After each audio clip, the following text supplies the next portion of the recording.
नमस्कार, capital TV देख रहे हैं आप। मैं हूं आपके साथ पूजा। ब्रेकिंग नाउ में बड़ी खबर आपको बता रहे हैं।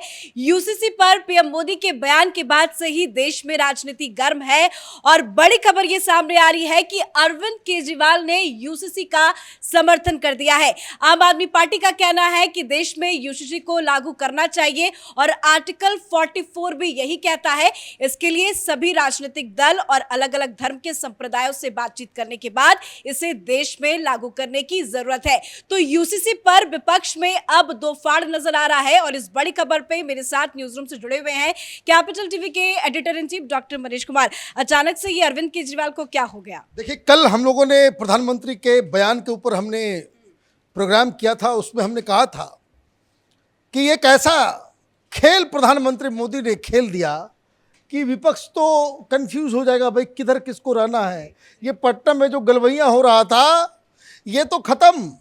ये 10 और 12 तारीख के बीच जो शिमला में मीटिंग होनी है उसका चांसेस भी नहीं लग रहा है, क्योंकि आपको तो आज एक विकेट गिर गया। केजरीवाल ने कह दिया कि भाई यूसीसी चाहिए, अगर यूसीसी नहीं करोगे तो ये तो संविधान का अवहेलना हो जाएगा। क्यों उसने कहा? क्योंकि उसको मालूम है कि वो तो कभी कभी गणेश भगवान की तस्वीर जो है नोट पे चाहिए उसको। हाँ, कभी वो लाइव करवाता है दीपावली की पूजा को, कभी वो बैठता है मंदिरों में और कहता है कि भाई सारे टेलीविज़न चैनल वाले लाइव दिखाओ कितने बड़े हिंदू हैं हम।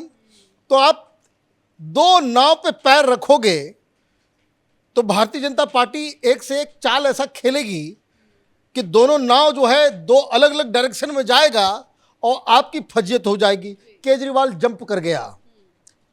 अभी बहुत सारे और भी आएंगे लाइन में। अभी उद्धव ठाकरे को तो बताना बाकी है, नीतीश कुमार को भी बताना बाकी है, और सबसे बड़ी बात कांग्रेस पार्टी को भी बताना पड़ेगा कि आप इसके खिलाफ हो या इसके समर्थन में हो।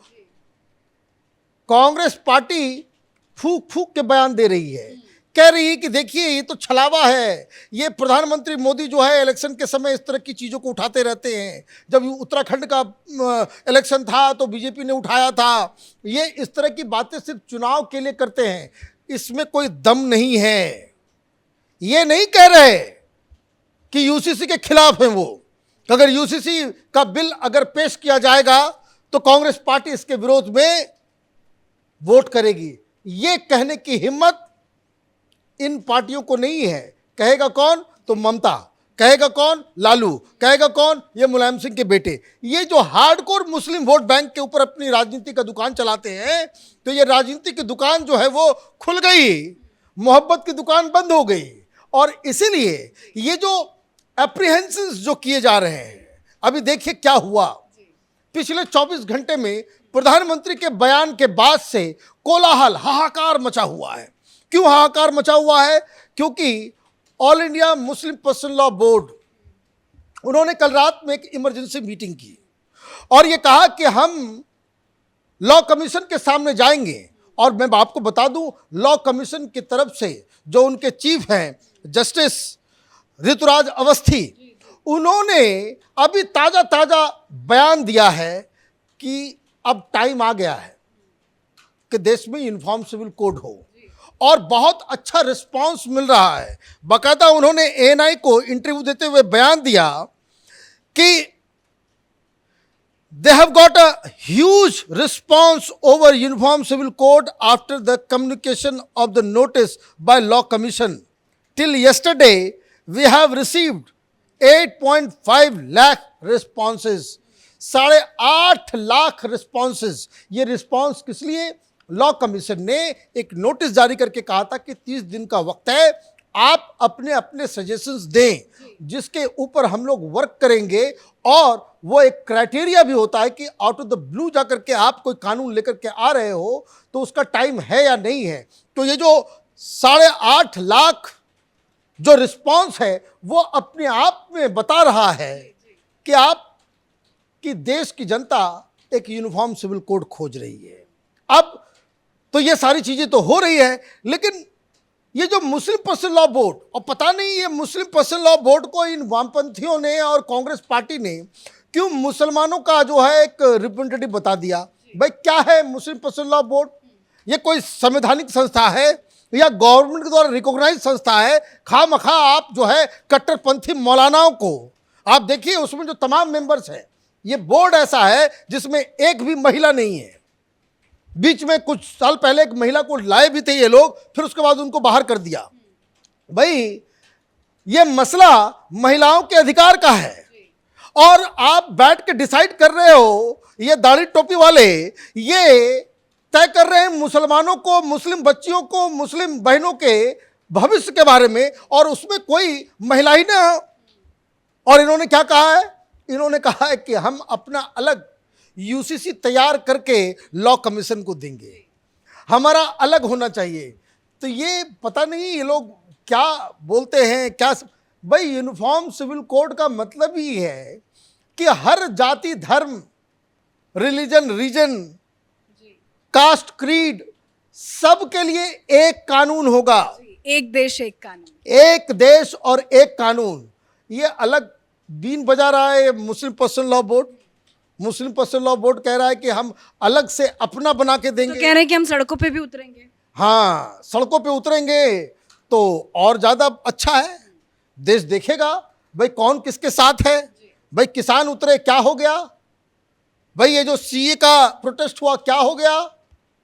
और अभी अभी जानकारी मिल रही है कि अभी इमीडिएटली ये all India Muslim personal law board की तरफ से ये कहा गया, जो धमकी दी जा रही है कि हम सड़कों पे उतरेंगे, हम ये करेंगे, हम वो करेंगे। तो देवबंद, ये दारुल उलूम जो है, वो सुन्नियों में जो देवबंदी हैं, उनका सबसे बड़ा मसलक है ये उसके जो अरशद मदनी, उसके जो चीफ है अरशद मदनी साहब ने कहा है कि सड़क पे मत उतरना, क्योंकि अब कांग्रेस पार्टी वालों ने फोन किया होगा, ये सब पॉलिटिशियन हैं, वामपंथियों ने फोन किया होगा, कांग्रेस पार्टी के लोगों ने फोन किया होगा कि सड़क पे मत उतरना, 2024 तो हार जाएंगे फिर, क्योंकि ये मालूम चल जाएगा भाई कौन किसके साथ है। एक ऐसा इशू बहुत ज्यादा ये लोगों को चिंता थी ना, किस देश में जो है अधिकार नहीं है, डेमोक्रेसी मर रही है। तो भाई ये तो अरविंद केजरीवाल ने बता दिया कि भाई संविधान के 44 जो है directive principle of state policy जो है, उसके अंदर ये निहित है कि सरकार को हिंदुस्तान के अंदर सेक्युलरिज्म के नाम को अगर आगे लेकर के जाना है तो एक यूनिफॉर्म सिविल कोड बनना जरूरी है। अब तक आपने नहीं बनाया, क्यों? कि मुसलमान नाराज हो जाएंगे, 4 शादियां करनी है उनको, व्हाट्सएप पे तलाक देना है उनको, महिलाओं के साथ जो है उनको डरा के रखना है, बच्चियों को 9 साल की उम्र में शादी करवा देनी है। ये तमाशा इस देश में नहीं चलेगा। अभी अभी प्रधानमंत्री इजिप्ट होकर के आए। इजिप्ट, वहां पे वो एक इस्लामिक मुल्क है, 6th largest Islamic country of the world, और जहां पे 90% वहां पे सुन्नी मुस्लिम्स हैं। वहां पे ये जो कह रहे हैं कि इस्लाम के नाम पे 4 शादियां, ये तलाक, ये इनहेरिटेंस का और बच्चों की एज, वहां है क्या? सऊदी अरब से ज्यादा बड़े ये इस्लाम को मानने वाले हो गए ये all India Muslim personal law board के लोग। भाई कई सारे मुस्लिम कंट्रीज में टर्की से ज्यादा, जो जितनी भी, ईरान से ज्यादा, क्या ये तो छोड़ दीजिए, ईरान जहां बकायदा इस्लामिक रूल है वहां पे तो आप ये सब काम नहीं कर सकते। लेकिन ये दुहाई देंगे कि भाई ये इस्लाम खतरे में है, तो आप जो है लोगों को बहकाएं भटकाएं।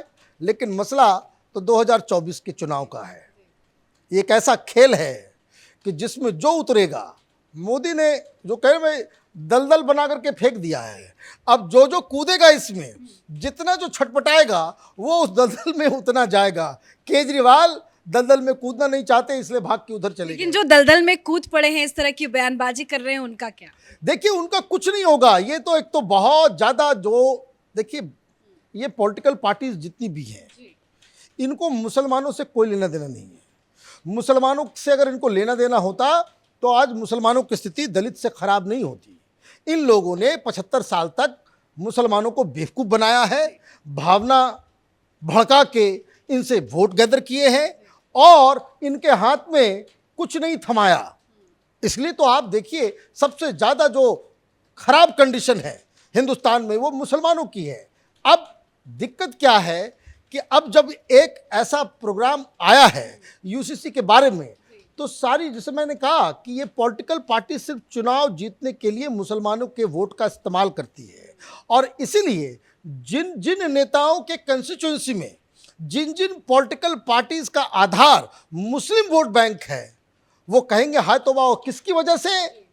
ये दाढ़ी टोपी वाले मौलवी मौलानाओं की वजह से, जो पैसे खाकर मुस्लिम वोटों का सौदा करते हैं। सबका रेट बंधा हुआ है इस देश के अंदर में। ये तो आधे तो मुस्लिम समाज के अंदर ही मुसलमानों को इस हद तक उसको अंडर डेवलप्ड रखने का, उनको पिछड़ा रखने का दायित्व जो है मुस्लिम समाज के अंदर के लीडरशिप का ही है। और बाकी जो बचा खुचा काम होता है, ये टोपी पहन करके इफ्तार पार्टी में दुआ मांगते हुए जो हिंदू लीडर नजर आते हैं, नीतीश कुमार, लालू यादव, ये लोगों ने मुसलमानों का बेड़ा गर्क किया है।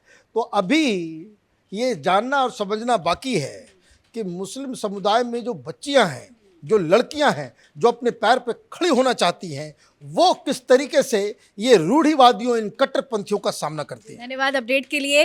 तो यूसीसी को लेकर विपक्ष पूरी तरह से बढ़ चुका है। कल ही प्रधानमंत्री नरेंद्र मोदी ने भोपाल से यूसीसी का शंखनाद किया था। उन्होंने साफ कहा था कि यूसीसी को लेकर लोगों को भड़काया जा रहा है, और पीएम के बयान के बाद से ही देश में राजनीति गर्म हो गई है। अलग अलग विपक्षी पार्टियों की तरफ से बयान सामने आ रहे हैं। इसी बीच अरविंद केजरीवाल ने यूसीसी का साफ समर्थन दे दिया है। इस बड़ी खबर में मेरे साथ फिलहाल इतना ही। कैमरा पर्सन रवि के साथ मैं पूजा, कैपिटल टीवी।